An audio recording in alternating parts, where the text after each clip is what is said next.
Carbon dioxide is always kind of being conveyed as this bad gas, that oxygen is good and carbon dioxide is bad. And is that correct? If you think, like, what is the physiological basis of carbon dioxide? What are the primary functions of CO2? It dilates smooth muscle. So you think of smooth muscle embedded in your airways and also in the blood vessels. You think of the airways. You have your trachea, your bronchi. You have your bronchioles. And they subdivide into about 23 different branches of airways. And you have smooth muscle embedded in those airways. And if you're breathing too much air and you're getting rid of too much carbon dioxide, that can cause the airways to narrow. So narrowing of the airways is influenced by how much air you breathe and, of course, carbon dioxide. But it's not just your airways. Think of your blood vessels. We have maybe 50,000 miles of blood vessels throughout the human body.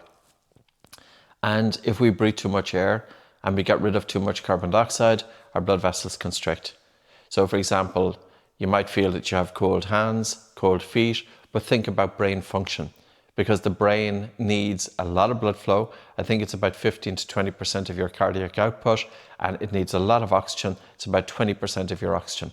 So you think of every breath that you take into your body, 20% of the oxygen that's drawn into your body is going to your brain.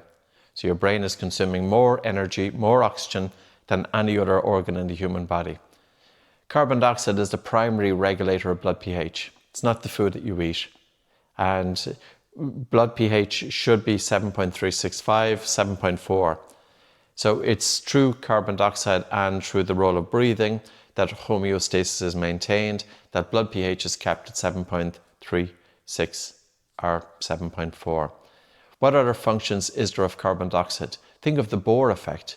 So the Bohr effect was discovered back in 1904 by a Danish physiologist called Christian Bohr.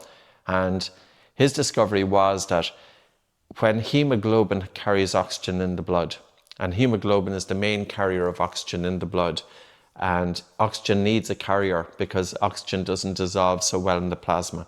Only about 1.5% of oxygen is carried directly in the plasma. So most oxygen, 98.5%, is carried in the blood by hemoglobin. So you can imagine hemoglobin as the carrier of oxygen, but we need hemoglobin to release oxygen to where it's needed. And one of the factors that cause hemoglobin to release oxygen is carbon dioxide. As carbon dioxide in the blood increases, blood pH drops, and hemoglobin affinity for oxygen reduces. In other words, hemoglobin starts to release oxygen more readily.